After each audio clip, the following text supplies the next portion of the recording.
Le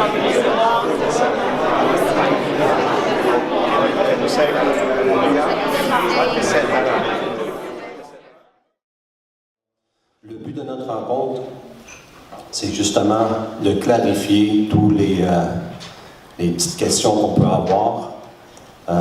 Il y a beaucoup de choses qui circulent sur Facebook et tous les médias sociaux qui fait que ça porte à confusion. Fait que notre but ici, c'est de clarifier les choses et de dire aussi la vérité de ce qui se passe, parce qu'il y a aussi beaucoup d'opinions qui ont été données, qui se donnent, qui pensent que c'est comme ça, puis ça c'est arrivé, puis c'est malheureusement totalement faux. Donc tout le monde se demande, CPA, quel côté qu'on prend? On va-tu avec la CPA ou non? Nous, catégoriquement, on va dire jamais avec la CPA, jamais avec la Pro League. On reste avec la IFBB qui a été fondée par Ben et Joe Weider. C'est tout. C'est fini pour toujours. Là, pourquoi? Premièrement, on va clarifier une chose pour les gens qui se situent, qui comprennent comment ça fonctionnait avant. Il y a la IFBB internationale, dans le fond, il y avait la IFBB internationale et la IFBB Pro League qui coexistaient ensemble. L'IFBB internationale s'occupait des amateurs et la IFBB Pro League s'occupait des athlètes pro. Donc tous ceux qui avaient leur statut pro, quand ils étaient des amateurs, s'en allaient puis compétitionnaient avec la IFBB Pro League. L'IFBB amateur est dirigé par Rafael Santora, dans le fond celui qui a été élu, et aussi celui que Ben Weider lui-même a formé et mis à sa place quand il a décidé d'arrêter ses fonctions comme président de la IFBB. La Pro League est dirigée par Jim Manion. Donc ces deux coexistaient ensemble jusqu'à l'Olympia de cette année où Jim Manion a carrément dit à Raphaël qu'il ne voulait plus faire partie de l'IFBB international, qu'il voulait se séparer et être indépendant, puis qu'il prenait la IFBB Pro League avec lui. Donc, la IFBB internationale, elle a toujours existé, elle existe encore aujourd'hui, et elle va toujours exister. Elle compose de 196 pays, et elle est très, très forte. Puis, c'est pas une nouvelle ligue qui a été formée, elle est comme elle a toujours été. La IFBB Pro League, c'est la nouvelle, dans le fond, là, qui est en train de se former, dont la CPA, etc. OK, on est-tu clair là-dessus? Là, tout le monde se pose qu'est-ce qu'il y en est avec les pros, les amateurs, tout ça. Dans le fond, tout le monde est libre de choisir et d'aller quelqu'un, vous choisissez, là, vous êtes libre de le faire. Là. Il n'y a personne qui est ici pour obliger personne. Nous autres, on est ici pour informer et vous donner dans le fond, là, je ne suis pas ici pour critiquer non plus, mais de vous dire pourquoi on reste avec la IFBB. Donc, juste pour revenir en arrière, à Olympia, ils ont décidé de se départir de la IFBB internationale et d'être indépendants et de contrôler la IFBB Pro League. Et la NPC et la CPA, ça c'est côté amateur. Les athlètes pro, ils ont le choix de rester avec la Pro League ou d'aller avec la IFBB Elite Pro.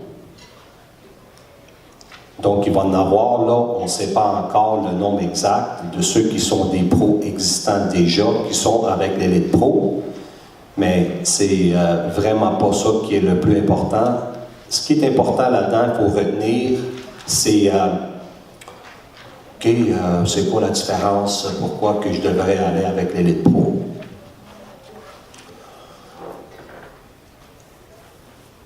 C'est sûr que ici en Amérique du Nord, tout le monde a été conditionné à penser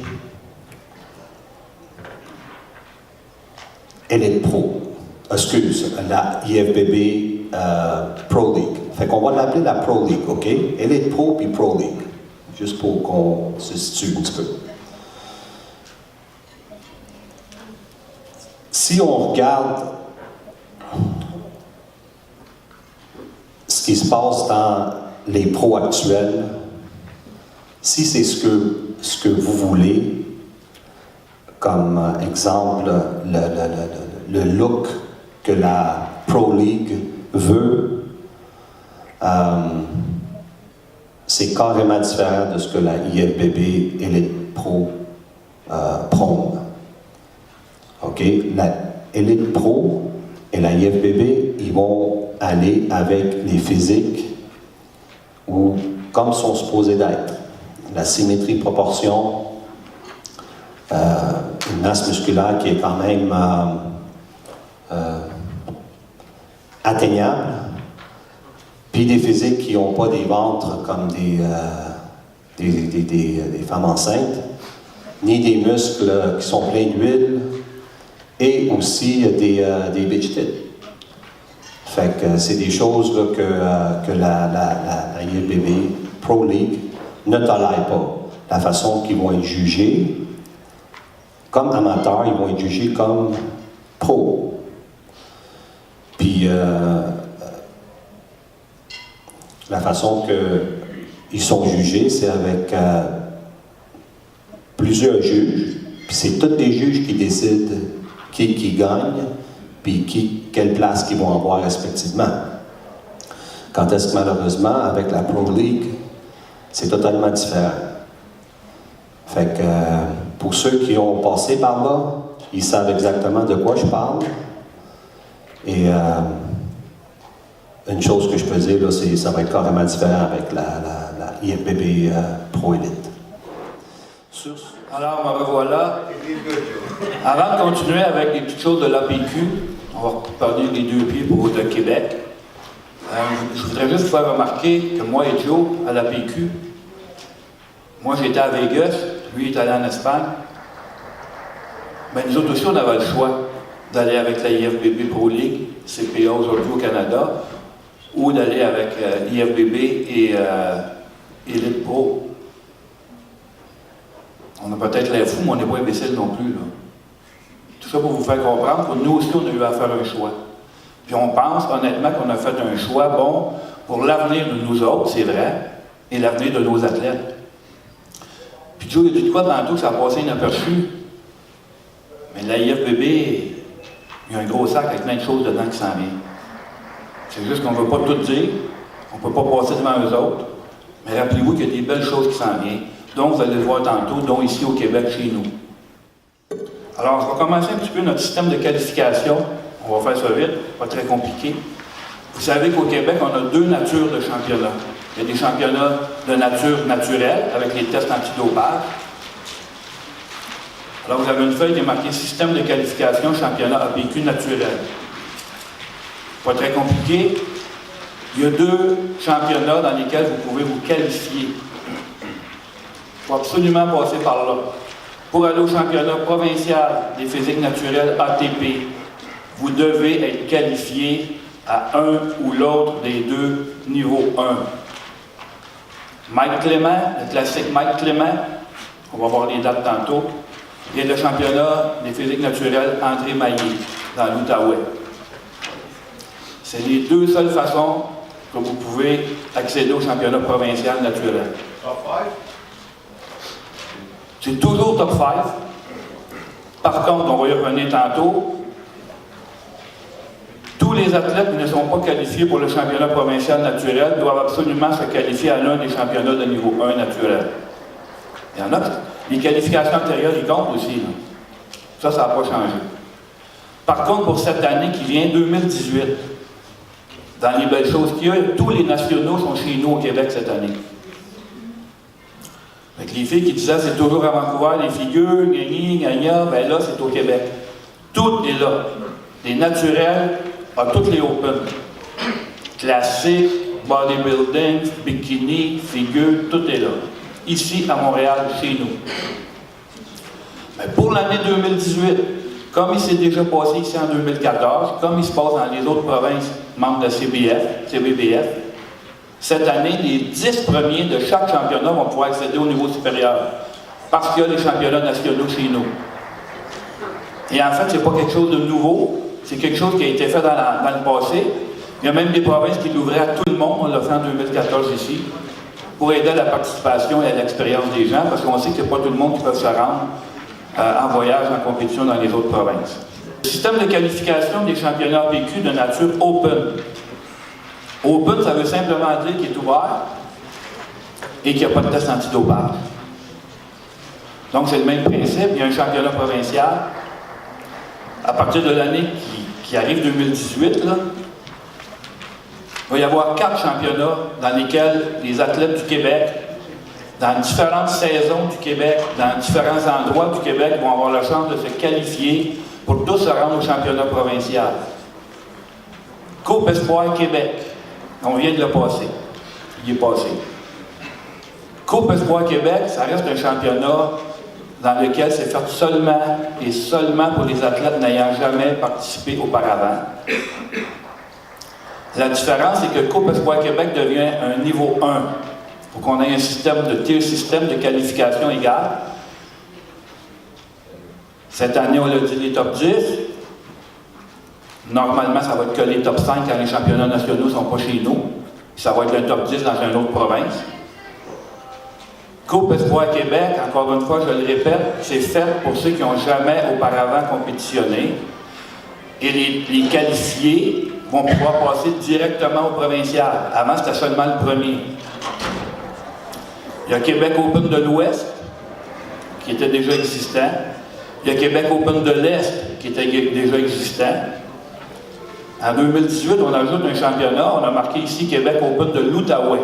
Il est possible qu'il change de nom, mais dans le moment, là, Québec Open de l'Outaouais, on va revenir avec les dates tantôt. Donc, ça fait 4 championnats, dont les gens qui se qualifient parmi les 10 premiers en 2018 peuvent aller au championnat provincial, qui est comme un niveau 2. Dans les changements qu'on a parlé tantôt aussi, comme on a dit tantôt, il n'y a rien de parfait. La IFBB a fait des arrangements pour les culturistes classiques. On a souvent des questions sur les culturistes classiques. Avant, nous, on avait les natures open et les natures naturelles. C'est pas les mêmes maillots, c'était pas les mêmes poids pour les grandeurs. Là, c'est uniformisé. Les maillots, ça va être les maillots en règle IFBB, c'est des maillots, ça le dit, culturistes. Il n'y a plus de short. Dans nos classiques, avec la APQ, la CBBF et la IFBB, il n'y a plus le short. C'est vraiment le maillot culturiste et ça s'appelle d'ailleurs culturiste classique. Vous avez une feuille qui inscrit la grande majorité des grandeurs et poids les plus populaires, mais ça a été majoré. La IFBB a monté les poids. Dans certains cas, ça donne jusqu'à 12 ou même 15 livres de plus. Les championnats APQ en 2018. En fait, il faut savoir qu'une année chez APQ, là, c'est pas comme sur la feuille, une année chez APQ, c'est pas pour rien que les cartes de membres qui terminaient le 31 octobre avant, ça commençait le 1er novembre. Alors, le prochain championnat, il aura lieu le 14 avril, c'est le classique Mike Clément. Toujours une qualification pour le championnat provincial de nature naturelle. Ensuite, il y a le Québec Open de l'Ouest et le championnat provincial des physiques naturelles ATP. Oui, c'est bien ça, 2 championnats dans la même journée, le 28 avril. Encore une fois, les détails des championnats, puis les inscriptions, puis tout ça, là, c'est pas là-dessus, là, ça va sortir plus tard. Dans le mois de mai, le 19 mai et le 20 mai, il y a 2 championnats. Il y a le championnat CBBF International World Qualifier. On a parlé des nationales au Québec, ça c'en est un. Sélection pour les championnats du monde. 19 mai. Testé. 20 mai, il y a un championnat amateur international IFBB. Il va s'appeler.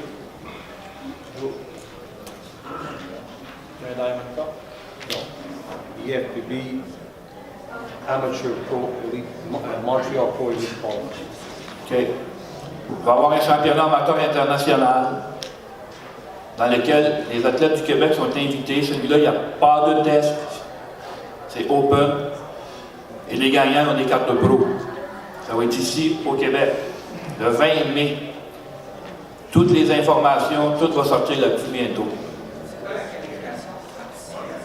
Ça sera une qualification de la CBBF, comme ceux qui ont été faire le Ben Widow Legacy.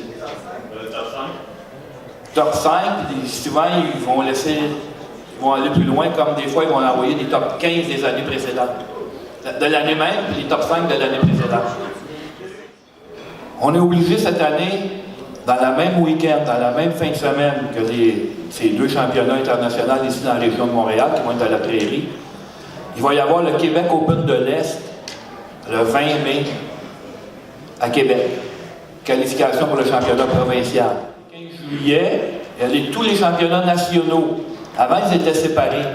Il y avait les bikinis avec les culturistes, il y avait les figures avec d'autres classes et catégories à Vancouver.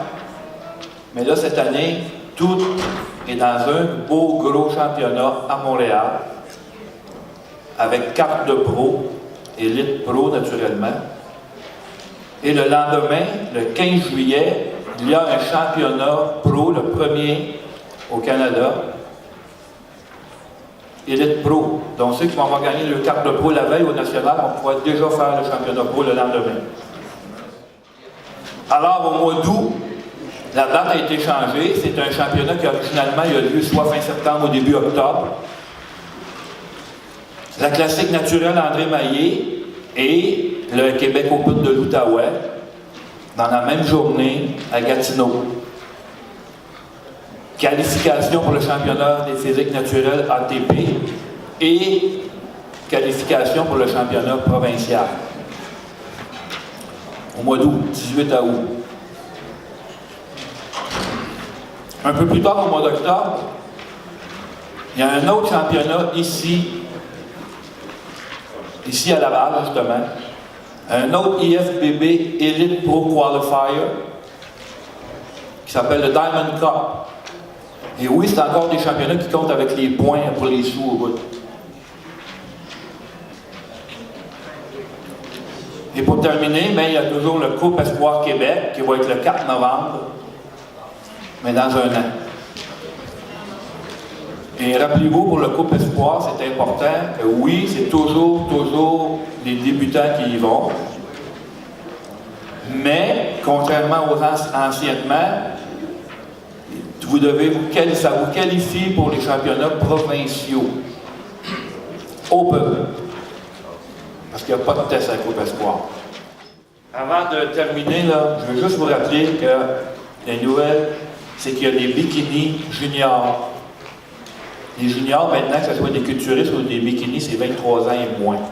Et pas 21. Qui a l'ajout des Muscular Men's Physique. On en a parlé un petit peu tantôt, là. Il y a les Bikini Wellness. Alors, c'est des nouvelles catégories qui vont être ajoutées à vos championnats dans l'APQ. Alors, moi, je vous laisse là-dessus. Encore une fois, nous vous remercions vraiment de vous être déplacés pour nous. Et vous vous gênez pas, vous avez des questions, vous savez comment nous joindre, je pense. Alors, merci à vous. Bonne journée.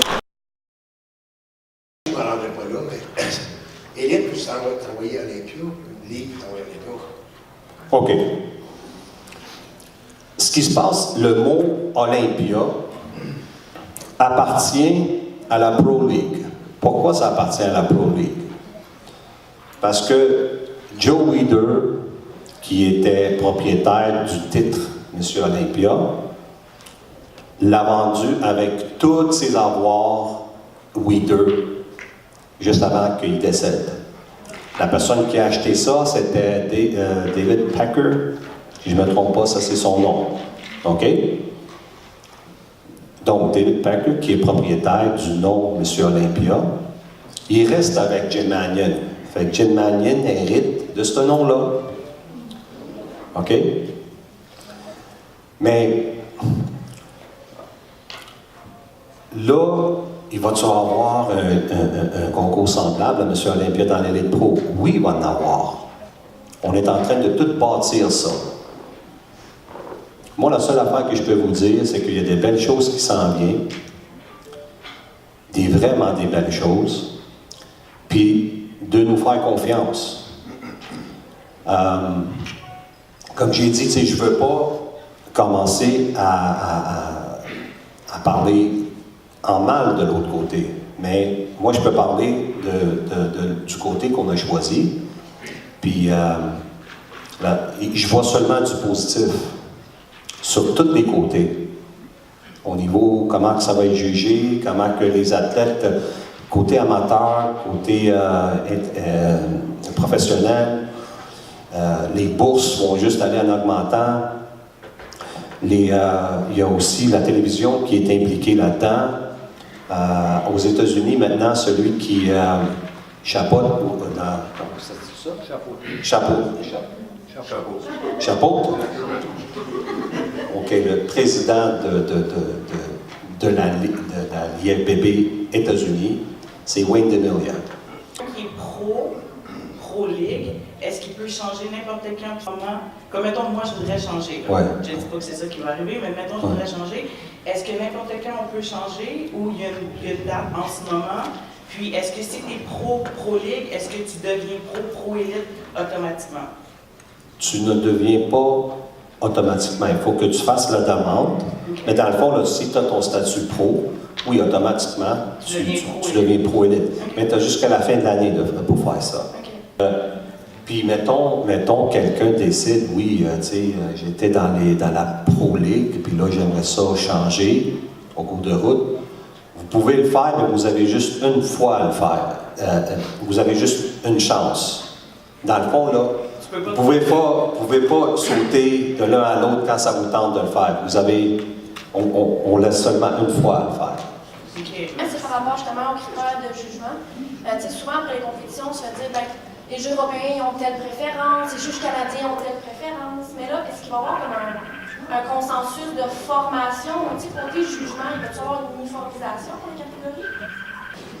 Au niveau des préférences, regarde, il y a des critères. Le fait que, là dans le bikini, on a ajouté le wellness. OK? Ça, c'est une catégorie là, qui va carrément, je trouve, améliorer cette discipline-là parce que ça va donner la chance aux filles qui sont, mettons, un petit peu plus lourdes là, au niveau de structure. Il y a des filles là, qui ont plus. Ils n'ont pas comme des petites joints. Les joints là, au niveau des articulations là, qui sont.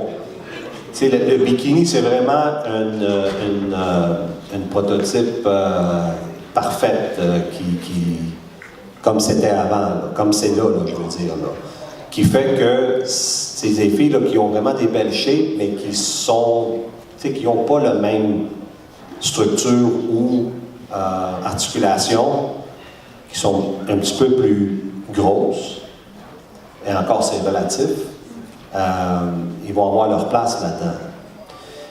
Là, au niveau des jugements, regarde, les règlements sont écrits noir sur blanc. Là, c'est toute une question de goût. Okay. le 2 tiers de la fesse doit être couverte. Oui, Arriver là-bas, c'est pas le cas. Qu'est-ce ça que- c'est vrai, ça c'est vrai. Regarde, c'est, Qu'est-ce qu'on fait avec ça ici quand on compétitionne ici? Est-ce qu'on garde nous le autres, tiers? on n'est pas, j'avoue là, que sur ce point-là, parce que je l'avais mentionné au juge en chef à l'international, c'est quelque chose qu'il faut qu'il s'améliore, ça, j'ai aucun doute là-dessus. Et ça va s'améliorer. Mais, oui, il faut qu'on reste on se base sur les règlements de la IFBB. OK. OK? Mais si, mettons, là, c'est pas exactement 2 tiers de la fesse, inquiétez-vous pas. OK? L'autre chose, la seule affaire que tu veux éviter, c'est d'avoir un G-string. Ouais, c'est ça. OK? Fait que... Je peux mettre entre les deux. Puis, tu sais, le problème qu'on a souvent avec les bikinis, c'est que les bikinis que les athlètes présentent à la pesée, à l'inscription, et les bikinis qui se trouvent sur le stage sont pas les mêmes. Ça, c'est quelque chose qu'il va falloir qu'on sanctionne, tu sais, plus. Qui fait que des fois, les gens vont dire hey, comment ça, tu sais, c'est pas 2 tiers de la fesse, ça là. Mais, tu sais, nous autres, on a essayé de... Tu sais, on peut pas... Hey, toi, tu sais, sors du stage, ton affaire n'est pas réglementaire. Fait que, tu sais, on va le laisser aller. Pardon? Bien. Oui, mais c'est facile de pénaliser l'athlète, mais quand ils sont toutes comme ça, on part tous sur la même pénalité, je veux dire. Mais, regarde, chez nous, on n'a pas ce problème-là. Puis je sais qu'au niveau international, on est en train d'améliorer le problème. OK, fait que je suis le règlement. Pardon? On continue à suivre le règlement. Oui, qui est oui, dirigé. oui. Dans le fond, là, assure-toi, OK, comme j'ai dit, pas de G-string. Puis, un suit qui avantage le corps de l'athlète, que c'est proche Ouais, je de ce qui, tu comprends? Oui. Du règlement. Même si c'est pas tout à fait parce qu'on ne sera pas là en train de mesurer, tu comprends ce que je veux dire? Tu sais, il y a quand même du bon sens à utiliser là-dedans, là, tu sais. Parfait. OK? Merci. Donc, au niveau de la qualification, moi, je voudrais savoir si, je prends mon cas, par exemple, bikini au niveau national, en ce moment, avec la CBBF, si, en fait, là, on va comme devenir dans la Pro Elite, si je comprends bien, la nouvelle ligue, mais si, mettons, moi, je veux aller dans la mais en fait, la Pro Elite, est-ce que je dois refaire d'autres qualifications? Comment ça Mais regarde, fonctionne? comme amateur, OK, vous avez le droit de faire les deux. Ouais. Il n'y a pas de problème. OK. OK? Moi, je parle comme professionnel, athlète professionnel, que vous avez seulement une chance. OK. Mais là, en ce moment, si je suis, mettons, CBBF, si la personne, je prends mon cas à moi, on veut aller dans l'autre ligue, Fais-toi. ben, en ce moment-là, est-ce qu'il faut faire des qualifications? Comment ça fonctionne? Bien, il faut que tu te qualifies selon les critères de la CPA, parce que c'est la CPA, OK. ou il faut que tu te qualifies selon nos critères, OK. si tu es avec nous. OK, je comprends. For the pros, would possibly in the elite class have better cash prizes for pro shows? Listen. Right now, everything is in the process of being built. It's only going to get better, there's no doubt. So, you know, if you think about it, guys, just in the amateur elite, okay? Now you guys are going to ask yourselves, what the hell is amateur elite? Amateur elite is something that's been going on in the international and now incorporated in North America, which includes us, and which, by the way, we are going to have 2 of those events in Canada, Quebec, starting in 2018. One in May and one in the month of October, if you look at your schedules.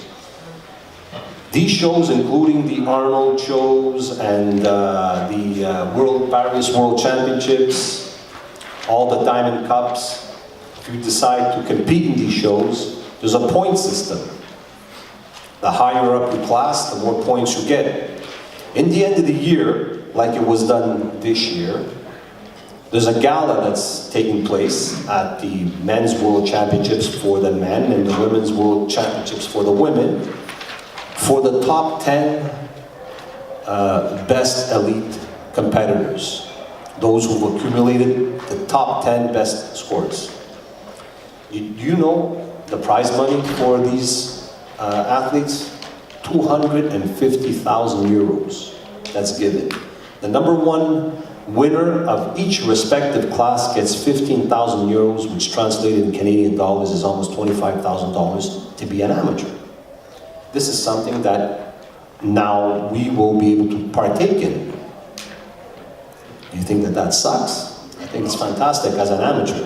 Pour l'élite qualifier de 28, il va falloir qu'il garde pas à tous les gagnants de classe, parce que pour celui, c'est un peu le même principe qu'à Canada, c'est juste overall, puis... Ça, si je ne me trompe pas, là, c'est tous les gagnants de chaque catégorie. C'est ouvert juste aux Canadiens, c'est ouvert à... Toute l'Amérique. Le bikini wellness, c'est nouveau. Si l'athlète a déjà fait un show régional qui est qualifié maintenant pour les qualifications antérieures. mais elle peut changer pour le wellness. Est-ce qu'elle doit retourner au régional? Non, c'est une bikini. OK, ça a juste à voir wellness. Les nouvelles vont être obligées de le faire. Okay. Mais les qualifications antérieures, comme je l'ai mentionné tantôt, sont toutes acceptées. Ouais. Mais elle ne pourra pas partir d'une bikini sans aller d'une figure. On a ce bikini, là, les filles qui vont être... Mon gagné, c'est les filles qui ont fait bien des jambes, qui ont des muscles musclés, c'est les filles qui n'ont pas coté assez de cuisses et qui sont encore comme. Ils sont juste plus lourdes. No. Listen. They need to have development. It's just that their bone structure isn't, that small, petite bone structure that the usual bikini requires. You understand? So if they're curvier, slightly thicker, okay, because of the bone structure, it's not fat. It's not translated into thicker because they're fat. C'est pas une figure non plus. No. Prends comme Cynthia Benoît, par exemple, qui est pas... Elle, c'est pas une wellness. Tu comprends? Il y a des ajustements au niveau pour la nouvelle, pour le CPA, culturiste classique, qui diffère un peu du classique physique. Mais pour... Mais premièrement, c'est pas nouveau. Okay. On l'avait déjà ici dans les concours naturels. C'est ça. Mais par rapport au men's physique, est-ce qu'il va y avoir aussi des critères différents? Parce qu'on s'entend là, du côté de la IFBB Pro-League, men's physique, là, ça commence à devenir vraiment de plus en plus gros. C'est pratiquement les bodybuilders avec des...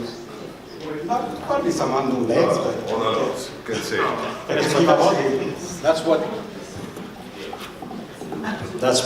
That's why there's a muscular men's physique. You have the muscular men's physique and you have the men's physique, which is an in-between between men's physique and the classic bodybuilding.